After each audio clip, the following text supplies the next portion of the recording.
복음서 중에 제일 마지막에 쓰여진 것이 AD 90년에서 100년 사이에 요한복음이 쓰여집니다. 요한복음은 사복음서라 그렇게 얘기합니다.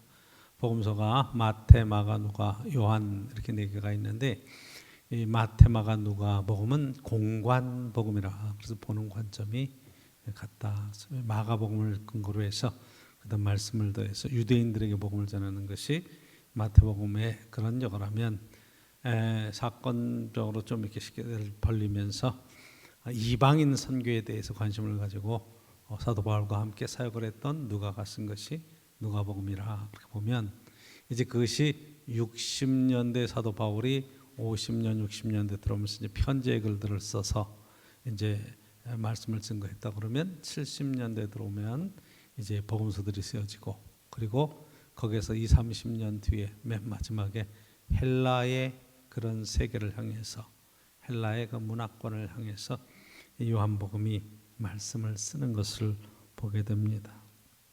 그렇기 때문에 이 요한복음의 제일 첫 번째 오늘 1장 1절에 태초에 말씀이 계시니라 하는 창세기에 하나님께서 태초에 말씀으로 천지를 창조하시니라 하는 것과 같은 맥락으로 시작해서 이 말씀이 하나님과 함께 계셨으니 이 말씀이 곧 하나님이시니라.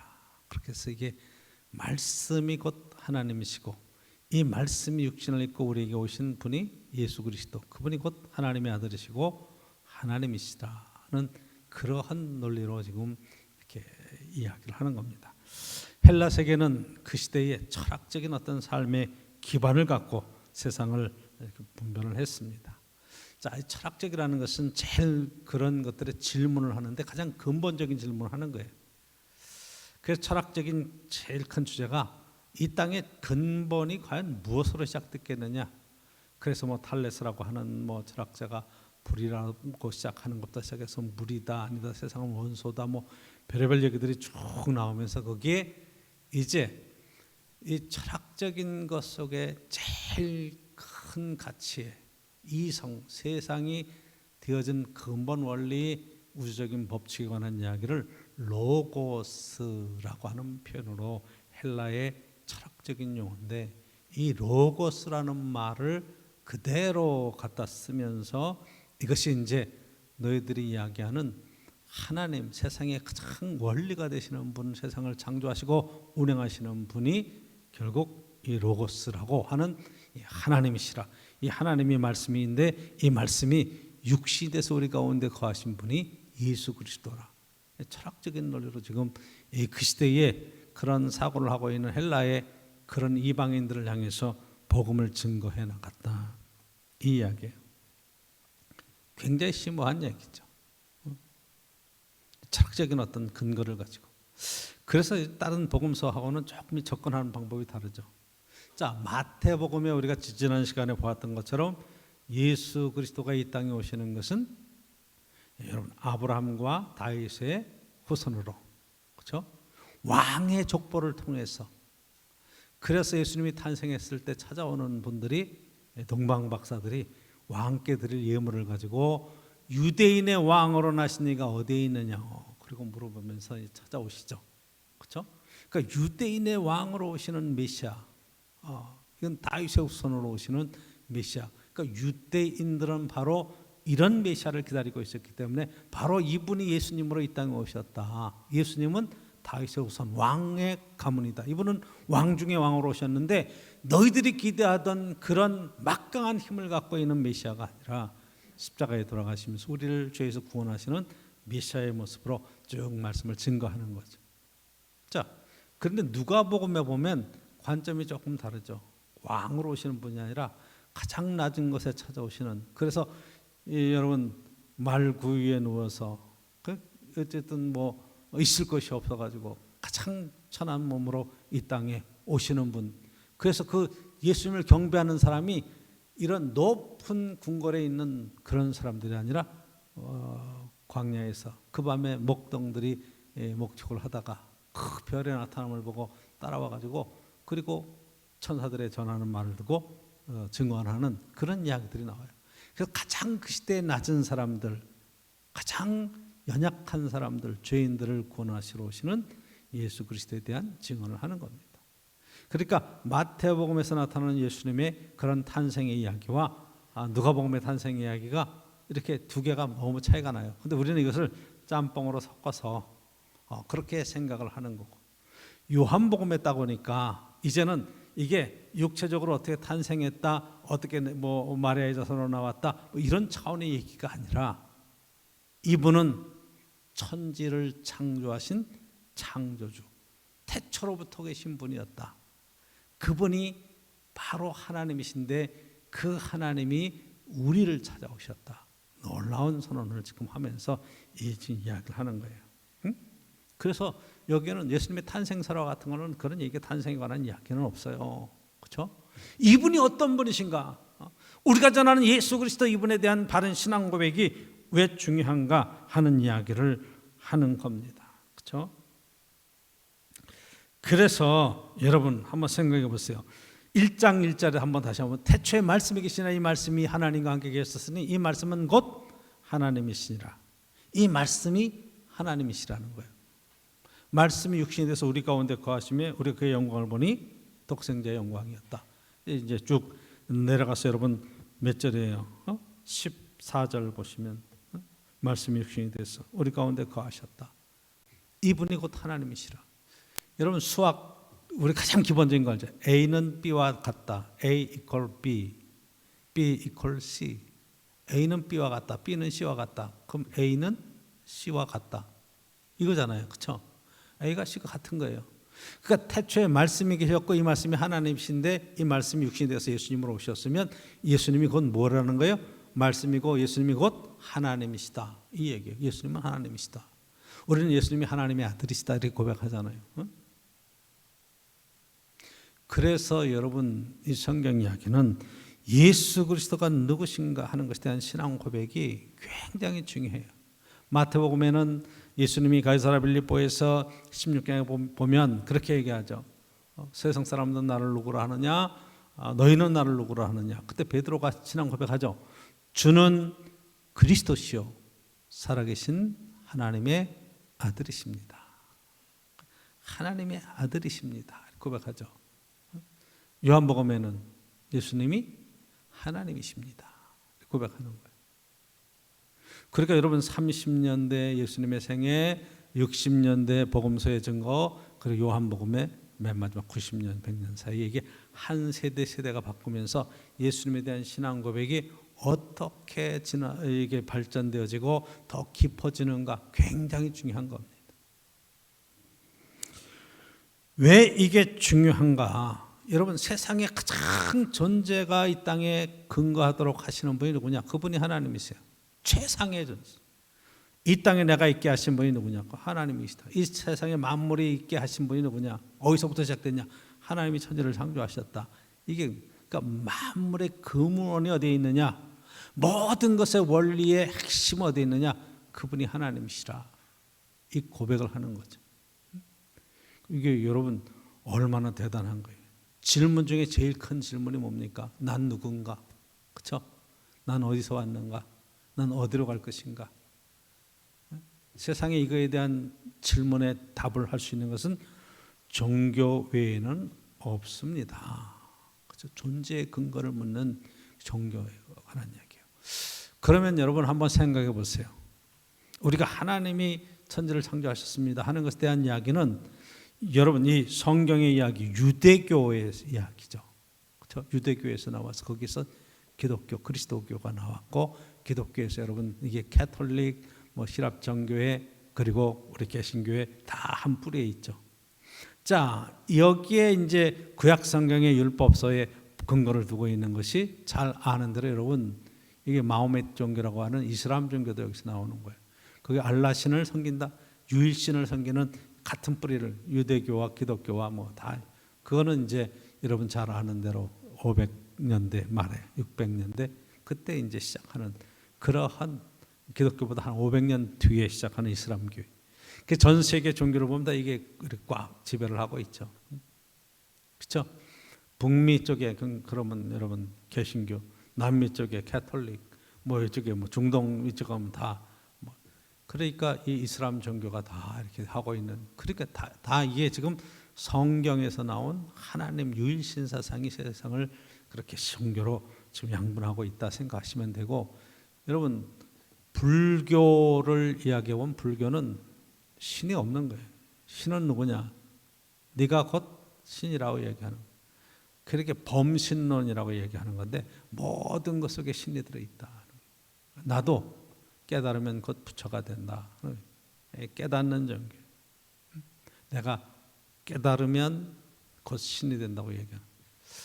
그러니까 이거는 사실은 철학적인 어떤 그런 걸 갖고 있지만 신을 섬기는 종교는 아니에요. 자기 수련의 종교지. 유교, 여러분 유교는 교가 아닙니다. 가르침이죠. 그렇죠? 세상 사는 윤리에 관한 얘기예요. 세상과 임금과 세상, 이게 신하들의 관계는 어떤가, 부모와 자식 간의 관계는 어떠한가, 부부 간의 관계는 어떠한가, 그 뭐 상관없는 이야기 나오는 게 다 그 얘기예요. 그러니까 세상 사는 원리와 윤리에 관한 이야기지 신을 찾는 이야기는 없어요. 그건 종교가 아니에요.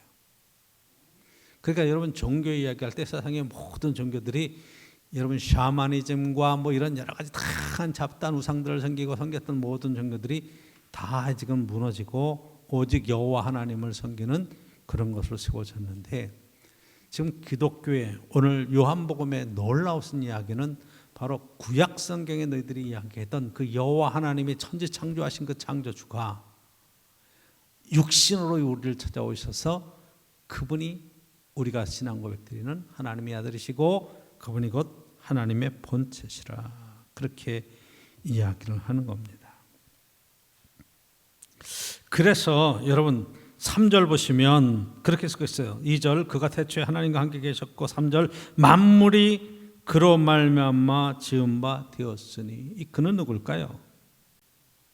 말씀이죠. 말씀으로서 그 지은 것이 하나도 그가 없이 된 것은 없느니라. 말씀으로 천지를 창조하셨기 때문에 이 말씀이라는 거예요. 근데 그분이 곧 하나님이시고 그 말씀이 육신이 돼서 우리 가운데 오셨다는 거죠. 그렇죠? 14절 말씀이 육신이 된 우리 가운데 거하시며 우리 그 영광을 보니 아버지의 독생자의 영광이요 은혜와 진리가 충만하더라. 그렇죠? 말씀이 육신이 돼서 우리 가운데 오신 분이 누구예요? 예수님이다. 그러니까 저와 여러분들이 신앙 고백, 그분 가운데 있으면 참 빛이 있고 어둠에 다니지 않는다. 내가 곧 길이요 진리요 생명이다. 그 안에 생명이 있다. 그 가운데 진리가 있다. 참다운 인생의 길이 있다고 말씀하시는 놀라운 은총을 이야기하는 겁니다. 그런데 중요한 것이 12절이에요. 이제 12절 영접하는 자 곧 그 이름을 믿는 자들에게는 하나님의 자녀가 되는 권세를 주셨다. 예수님을 영접하면, 믿는다는 표현이 영접한다는 거예요. 하나님을 나의 삶 속에 영접하고 예수 그리스도를 내 생명 속에 영접하고. 자, 13절 이는 혈통으로 되는 것이 아니다. 육정으로 되는 것이 아니라 사람의 뜻으로 나지 않았다. 오직 하나님이 택하심, 하나님 은혜 가운데에 거듭나는 것이고 생명을 얻는 것이다. 여기에서 여러분 희망이 있는 것이고 여기에 소망이 있는 거예요. 응? 이 사람의 힘으로 되는 게 아니란 말이에요. 목사의 자녀들이 다 올곧게 신앙으로 바로 서야지면 참 좋겠는데 그게 쉬운가요? 마음대로 됩니까? 장로님, 권사님들 자녀들 내 말대로 이렇게 잘해서 정말로 하나님 뜻 안에서 정말 믿음으로 잘 세워지고 그게 삶이 그렇게 세워집니까? 마음대로 안 되죠. 이게 사람의 뜻으로 나지 않는 거예요. 육정으로 되는 게 아니에요. 혈통으로 되는 게 아니라 이 말이에요. 하나님의 절대적인 은총이 그 가운데 은혜로 임해야 된다. 그러니까 여러분 우리가 애쓰고 수고한 모든 것의 결국 성취는 하나님 손에 있다. 예수 그리스도 안에 있다. 이 이야기죠. 자, 올해 성탄의 절기에 바로 마태복음, 누가복음, 요한복음으로 오면서 예수 그리스도의 나심, 예수 그리스도가 이 땅에 찾아오심에 대한 탄생에 관한 이야기가 우리에게 어떤 의미를 갖는가 하는 것에 대한 이야기를 함께 살펴보는 중에 있습니다. 복음서 3개를 지금 통과하면서 보는데 첫 번째 오늘 본문 속에서 우리가 예수 그리스도에 대한 바른 이해가 중요한데, 예수님이 곧 하나님이시다. 그 말씀이 곧 이 땅에 육신을 입고 오신 분이 하나님이시라. 그러면 이 신앙 고백이 굉장히 중요해요. 요한복음 10장 30절에 나와 아버지는 하나이라. 하나다. 나와 아버지는 하나다. 그랬더니 막 유대인들이 돌로 막 치려고 합니다. 왜 치려고 그러냐? 참남하다 말이야. 불경건하다. 어떻게 하나님과 동등되게 이야기하느냐? 그랬더니 예수님이 거기에 대한 설명을 쭉 하시죠. 다 하나님의 형상을 갖고 태어나는 우리들 하나님의 자녀라고 그러지 않았느냐? 신이라고 그러지 않았느냐? 사도 바울은 여기서 더 나가서 빌립보서 2장에 이렇게 얘기합니다. 그렇죠? 그는 근본 하나님의 본체시나 하나님과 동등됨으로 여기지 아니하시고, 그분은 하나님과 동일한 본체를 갖고 계신 분이에요. 근데 동등됨을 여기지 아니하시고 자기를 비워 종의 형체를 가지고 우리와 같이 되셨다. 우리와 같은 사람의 몸을 입고 이 땅에 태어나신 분이 바로 하나님 본체, 그분이 이 땅에 오신 분이라. 요한복음에 있는 얘기랑 똑같죠. 이 이야기를 지금 빌립보서 2장이 하는 거예요. 이게 왜 중요하냐? 여러분, 하나님에 대한 바른 믿음과 바른 이해가 중요해요. 우리는 하나님 신 그러면 절대 초월자로만 생각을 해요. 초월자는 우리의 이런 것들을 탁 뛰어넘어서 저기 높은 하늘에 거기에 계셔서 세상 만사를 다스려 가시며 창조하시며 마음대로 군림하시고, 구약 성경에 보면 그 하나님이 여호와 하나님이신데, 잘한 사람들에게는 상을 내리시면 잘못한 자에게는 벌을 내리시고, 그렇죠? 이 전쟁에 능하신 신이기 때문에 자기를 믿는 백성들과 함께하면서 막 적군을 나가서 물리치시고 죽이시고 약탈하게 하시고, 이런 신으로 지금 오해한다. 구약 성경에는 어떻게 그렇게 이해를 했어요? 그 하나님은 전능한 힘을 갖고 있기 때문에 그는 마음대로 세상을 휘둘러 같은, 그렇게 해서 여러분 두려운 마음에, 하나님이라고 하면 두렵고 떨리는 마음으로 그 앞에 얼굴도 들지 못하고 막 그렇게 꿇어 엎드릴 수밖에 없는 그런 모습으로 그리고 있는 게, 그래서 여러분들이 고대 종교들을 보면 다 그 제물을 막 바치고 그러면서 그 신의 기분을 맞추고 신의 그런 마음을 사서 내게 오는 화를 막으려고 하는 그런 게 굉장히 강하죠. 여러분 한번 잘 생각해 보세요. 이 샤머니즘이라고 하는 것이 다 이런 근거의 조건을 갖고 있어요. 무당이 굿한다. 그게 뭐 장군신을 섬긴다, 뭐 아기신을 섬긴다, 뭐 조상신을 섬긴다, 무슨 신을 섬긴다, 그리고 귀신을 섬긴다 그러면 그 신을 노엽게 하지 않게 하기 위해서 잘 지성을 드리고 그렇게 소원을 빌어서 안전하게 보호하고 우리의 삶을 복주기로 그렇게 바라는 것이 밑에 깔려 있는 거예요. 그래서 들을 때 보면 비나이다, 비나이다, 비나이다, 천지신명께 비나이다, 이렇게 비나이다는 거, 비는 거예요. 이해를 하시나요? 다 그랬잖아요. 저도 어릴 때 생각이 나요. 뭐 보름달 뜰 때는 뭐 가서 이렇게 뭐 보름달 때도 기도하라고 그러고 막 그래서 뭐 절하기도 하고 뭐 그런 것들. 어릴 때 제사 지낼 때 보면은 부모님께서 제사를 다 준비하면서 조상님께 제사 지내라, 절해라, 무병장수하게 보호해달라고 그러고 뭐 이런 것들을 위해서 빌기죠. 그때 저는 어렸을 때 좀 엉뚱했었나 봐요. 정말 와서 그 이렇게 뭐 제밥이라고나 그걸 드실까? 숟가락을 꽂아놓으면 그 숟가락이 정말 움직여서 좀 먹고 가실까? 근데 사실 하나도 안 움직이잖아요. 근데 어른들은 얘기 다 이거 뭐 드시고 가셔서 막 다 영양가 빠지고 그래서 이거는 뭐 먹어도 배도 안 부르고 뭐 그러면서 이야기를 하시는데 지금 보면 다 그냥 그런 얘기죠. 제가 만약에 우리 집이 어렵고 힘든데 내가 죽어서 귀신이 됐어. 정말 내가 살았을 때는 힘이 없지만 귀신이 돼서 힘이 막 생겼어. 그래서 자손들이 지금 어렵게 살고 있어. 근데 이 자손들이 정말 너무 어렵게 사니까 너무너무 속상해. 내가 죽은 귀신이고 부모라면 어떻게든 자녀들에게 되는 길을 찾아주겠죠. 복이 있는 길이라면 밤에라도 나타나서 야 어디 봐봐라 뭐 있다, 어디 봐봐라 뭐 있다. 왜 안 가르쳐 주겠어? 난 잘 살고 아이들이 행복하게 사는 게 옛날서부터 다 마음속에 소원이었었는데 내가 귀신이 돼서라도 도와줘야지.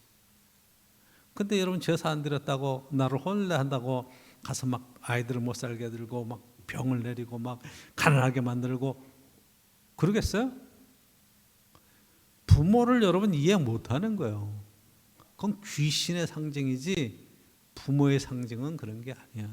그렇죠? 가만히 생각해 보세요. 난 내가 죽어서 귀신이 된다고 할지라도 자녀들에게 정말 축복된 걸로 복된 삶으로 그들에게 형통하게 살도록 그렇게 도와주지 함부로 자녀들은 안 건드릴 것 같아요. 응? 그런데 여러분 그 신에 대한 이야기는 죽은 조상조차도 지금 두려움의 대상으로 삼아버렸던 거예요. 그러니까 구약 성경에 나타나는 여호와 하나님에 대해서 정말 우리가 역사를 보면 이스라엘이 말씀대로 율법대로 살지 않아서 막 망하고 포로로 끌려가고 막 이런 여러 가지 상황들을 보면 이 하나님은 두렵고 무서운 분, 정말 이 땅에 제대로 살지 않으면 벌을 내리시고 이렇게 말씀대로 살지 않아서 이런 꼴을 당한다고 하는 그런 이야기들로 가득 차 있기 때문에 신약 성경의 예수 그리스도가 말씀이 육신이 돼서 우리 가운데 딱 오신 분은 내가 하나님이라, 내가 하나님의 아들이라고 말하시면서 뭘 하셨냐면 여러분 우리를 시성으로 섬겨주신 거예요. 그렇죠? 병든 자들을 향해서 손을 펴시고 병을 고쳐주시고, 그렇죠? 주여 나를 불쌍히 여기주십시오. 그러면 진짜 불쌍히 여기셔서 눈을 뜨게 만들어 주시고 걷게 해주시고, 문둥병 걸린 사람들이 주여 다윗의 자손이 나를 도와주소서 그러면 문둥병을 한순간에 고쳐놓으시고,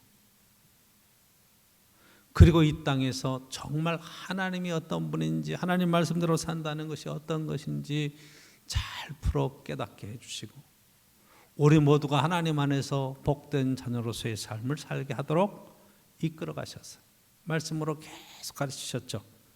말씀이 육신이 돼서 우리 가운데 오셨어요. 그러니까 말씀, 그분이 얼마나 말씀을 잘 가르치시겠어요. 그렇죠? 그분은 진리이세요. 그분은 생명이세요. 그 안에 빛이 있어요. 그 길만 따라가면, 주님만 따라가면 살 수 있는 길들이 너무너무 형통하게 열리는데 나로 말미암지 않고는 아버지께로 올 자가 없다. 아버지의 뜻이 이것이다 라고 가르치셔요. 그리고 맨 마지막에 그래도 깨닫지 못하니까 뭐 하시는 거예요? 자기를 희생시켜서 우리가 깨닫지 못하고 죄 가운데 살아가는 우리를 위해서 실제로 당신이 희생하시는 거잖아요. 그렇죠? 십자가에 죽으시잖아요. 네? 아버지의 심정, 어머니의 심정으로, 부모의 심정으로 사랑하는 자녀들을 향해서 목숨을 내놓는 자기 희생이 있는 분이 누구래? 그분이 하나님이시라. 우리 이렇게 가르쳐 주시는 거예요. 구약 성경의 하나님을 뛰어넘어서 어떤 거예요? 이제는 하나님이 우리를 향해서 얼마나 사랑하시는지, 얼마나 자기 희생을 통해서 우리를 살리려고 애를 쓰시는지 하나님의 사랑의 메시지가 이 복음서 안에 꽉 차 있는 거예요. 우리가 두려움의 대상이 아니에요. 하나님은 하나님이 우리가 두렵고 무서워서 떨려서 그냥 갖다 제물을 바치시는 그런 얘기가 아니에요. 하나님의 사랑 속에 너무너무 복되고 행복해서 내가 너희 말씀만대로만 살면, 이대로만 살면 너희들은 행복할 수 있을 텐데 그렇게 우리를 향해서 정말 안타까운 심정으로 깨닫게 하시는 하나님의 사랑의 메시지가 이 가운데 가득 차 있더라 말이에요. 근데 거기까지만이 아니에요. 그렇죠? 죽음의 권세, 우리가 두려워하는 죽음의 권세를 깨고 부활하셔서 성령으로 우리에게 보내주시며 이 땅에 하나님과 동행하는 삶이 얼마나 행복하고 멋진 삶인지 우리가 보여주시는 거예요.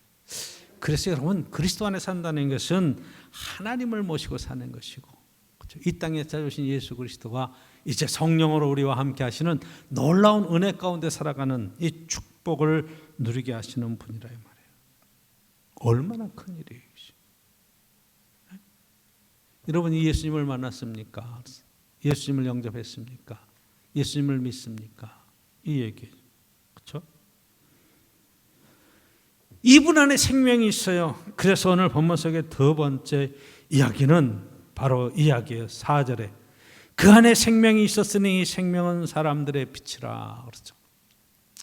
이 헬라 철학의 두 번째 큰 특징 가운데 하나가 이원론이라고 하는 거예요. 하나는 선하고 하나는 악하고 세상은 둘로 갈라져 있다는 거예요. 하나는 빛과 어둠이 있다는 거예요. 그렇죠? 빛과 어둠이 있어요. 이 땅에 남자와 여자가 있어요. 뭐 이런 식으로 쭉 세상을 둘러 쭉 가는 거, 하늘과 땅이 있어요. 뭐 이런 식으로 쭉 갈라서 어쨌든 이원론적으로. 근데 이게 빛은 선한 것에 대한 축복에 대한 생명에 관한 이야기로 쭉 쓰고 있고, 한번 생각해 보세요. 화초도 빛이 있어야 이렇게 쫙 피어나고, 그렇죠? 자라고 그 열매를 맺고 그런 과정들을 보잖아요. 빛이 없으면, 그렇죠? 광합성이 안 되니까 죽을 수밖에 없죠. 자, 우리의 생명이 바로 여기는 생명은 곧 빛이라 이렇게 했어요. 그 안에 생명이 있으니 이 생명은 사람들의 빛이라. 자, 우리가 빛이 비춰도 눈이 감겨 있으면 깨닫지 못해요. 눈이 띄어져야 돼요. 예수 그리스도의 사랑의 그런 큰 놀라운 은총과 위로가 우리에게 있어도 우리 영적인 눈이 띄어지지 못하면 예수 그리스도가 누군지 고백할 수가 없어요. 내가 곧 길이요 진리요 생명이니 나로 말미암자는 아버지께로 올 자가 없다. 자, 이 아버지께 간다고 하는 표현, 아버지 안에 있다고 하는 것은 하나님의 축복 속에 우리가 거하는 것인데, 바로 이 빛 가운데, 생명 가운데 우리가 정말로 사는 길이 여기 있다고 말씀하는 예수 그리스도 안에서의 정말로 행복한 삶의 축복이 있어야 되겠다는 거예요. 할렐루야. 여러분 꼭 이 생명의 은총의 삶을 함께 살아낼 수 있기를 주 이름으로 간절히 축복합니다. 인생이 여러분 긴 것 같아도 정말 그게 길지가 않아요. 우리 대학교 이렇게 그 동창들이 이렇게 해서 이렇게 카톡방을 하나 만들어놨는데 거기 이렇게 하나를 보냈더라고요. 70대까지 사는 사람들이 굉장히 많은 것 같아도 주변에, 여러분 우리가 살아 있으니까 많이 보이는 거지 죽은 사람은 안 보이니까 많지 않은 것 같아요. 근데 그 퍼센티지가 많잖아요. 20한 5, 6만 정도뿐이 안 되는 거예요. 근데 거기서부터 한 해 한 해 들어갈 동안 3만씩 줄어가지고 여러분 80대까지 가면 여러분 절반 이하로 떨어져요. 10만 정도로 떨어져요. 거기서 한 해 한 3만 명씩 쭉쭉쭉 길이 줄어가요. 그래서 여러분 우리가 80대까지 산다 그러면 여러분들이 인구에 굉장히 80대까지 사는 사람이 많은 것 같아도 여러분 10몇 %뿐이 되질 않아요. 많잖아요. 장수하는 것이. 그러면 제가 살아보니까 그래도 70대까지는 어디에 다니고 왔다 갔다 해도 건강하게 좀 다닐 수 있어요. 좀 힘들고 어려워도 뭐 그 정도는. 근데 여러분 80 넘어가면 가고 싶어도 못 가는 일들이 생기더라 이 말이에요. 왜? 몸이 말을 안 들어 그때는요. 너무 힘들어. 그러니까 인생이 굉장히 오래 살 것 같아도 실제로 내가 돈 벌고 활동하고 사회활동할 수 있는 시간들이 따져보면 많지 않아요. 그럼 그 시간에 뭘 해야 될까요? 어떻게 하면 행복하게 살 건가? 어떻게 하나님께서 복된 인생을 살 건가? 즐겁고 감사함으로 주를 찬양하고 주님 앞에 멋지게 쓰임받는 인생을 살 것인가? 이거는 여러분 내가 남은 날을 계수해서 어떻게 인생을 살 것인가 하는 계획도 여러분 멋지게 세우셔야 돼요. 할렐루야. 그렇죠? 제가 우리 이 장로님 수술 받으면서 이런저런 얘기를 하다가, 장로님 이제 그렇게 큰 수술도 받고 했는데 인생이 얼마나 우리가 더 누리고 살겠습니까? 회복되시면 저와 여행도 다니고 좀 맛있는 것도 먹으러 다니고 좀 쉬엄쉬엄 사십시다. 그랬더니 나도 진작 그렇게 하려고 그랬는데 그렇게 얘기하시더라고요. 근데 인생이라는 게 그렇잖아요. 너무 막 애를 쓰고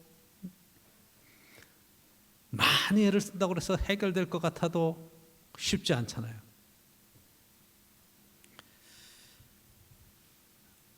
오늘 새벽에 김호라고 하는 우리 청년 나와서 함께 예배드리고 새벽기도의 시간에 이제 마치고 나가면서 이제 이런저런 얘기를 하는데, 평촌에서 음식점을 하잖아요. 그래서 물어봤습니다. 위드 코로나 하면서 이제 오미크론 때문에 이제 모임 인원이 8명에서 6명으로 지금 4명으로 줄었잖아요. 저녁 9시 이후엔 장사 못하게 하잖아요. 그래서 많이 힘들죠. 물어봤더니 목사님, 이게 지금 이번 주간에 들어와서는 말도 못하게 지금 어렵습니다. 얘기를 하는 거예요. 그 동네에도 이제 코로나 환자들이 막 생겨요. 제가 안양 보면 안양 120명, 130명 막 올라가더라고. 이야, 그래서 내가 많이 힘들죠. 그래서 내가 이번 주간에 성탄이 앞두고 있으니까 내가 한번 방문할게요. 점심시간에 한번 식사하러 갈게요. 그랬더니 오지 마세요, 오지 마세요. 그래. 내가 먹으러 간다고 그래도 오지 말라는 거예요. 그래서 왜 그러냐 그랬더니 요즘 코로나가 이게 장난이 아닙니다. 장난이 아닙니다. 얼마나 심각한지 몰라요. 그러게 그래요. 장사하는 사람도 그걸 느끼는 거예요.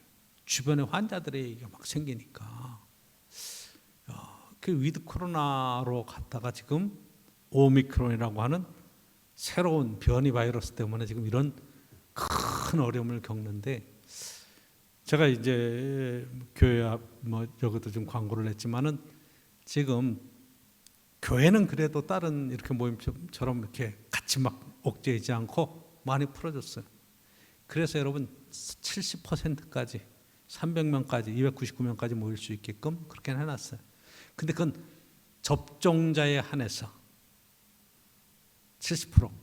만약에 우리 가운데 한 명이라도 접종하지 않은 사람이 있으면 30%로 떨어지는 거예요. 다 맞추려고 지금 정부에서 내렸습니다. 그러면 그 다 맞추는 게 어느 정도냐? 우리 학생들도 다 맞추려고 그래요.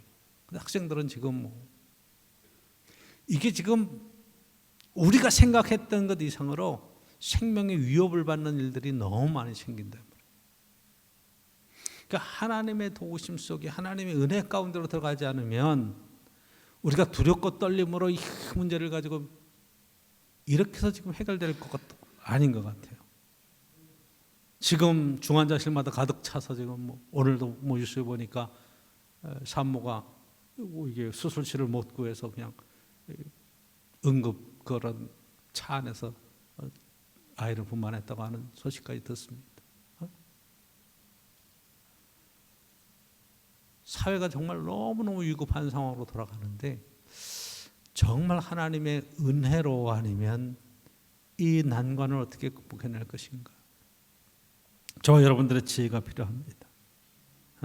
어둠을 비춰오르는 생명의 빛으로, 정말 하나님의 사랑으로, 하나님께서 이 세상을 심판하시는 심판의 메시지로 듣지 않고 우리를 사랑하셔서 이 땅에 정말로 바른 믿음의 삶이 어떤 것인가 살 수 있는 삶의 음성으로 듣는 그런 믿음의 지혜가 우리에게 꼭 필요하다.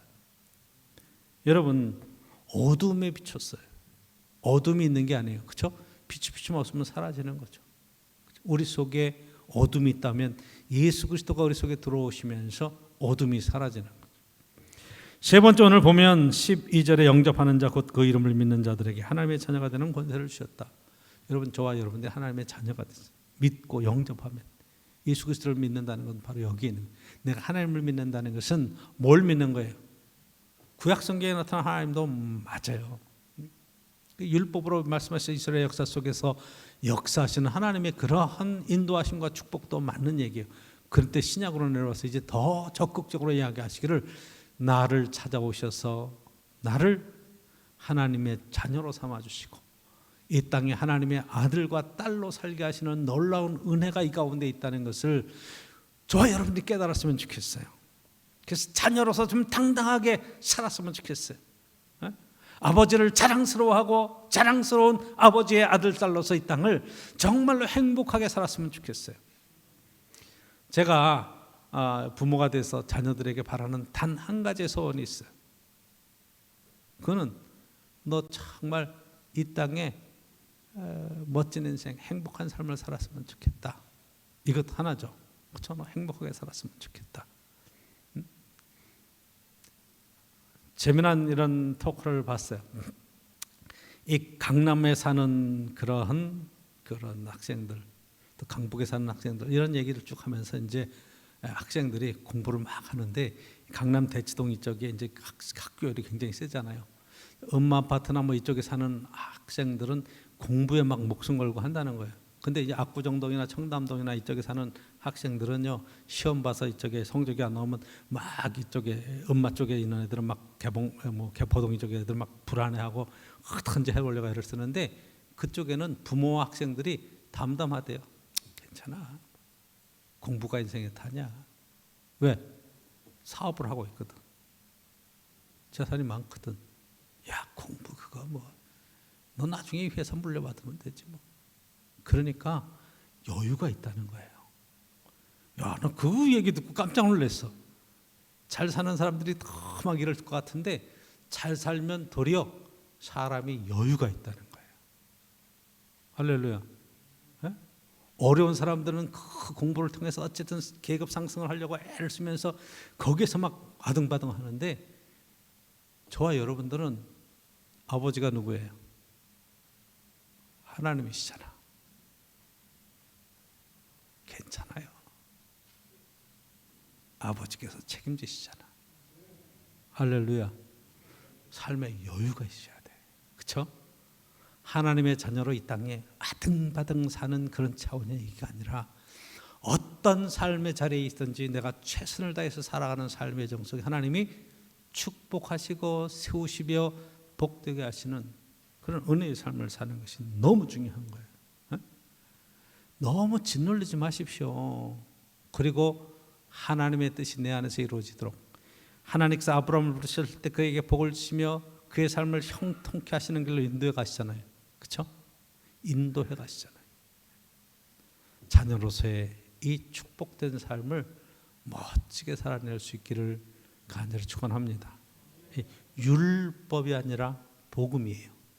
하나님의 사랑과 아버지의 자기 희생이 십자가에서 대신 구원하시는 놀라운 사랑의 메시지가 지금 요한복음을 통해서 우리에게 다가오는 거예요.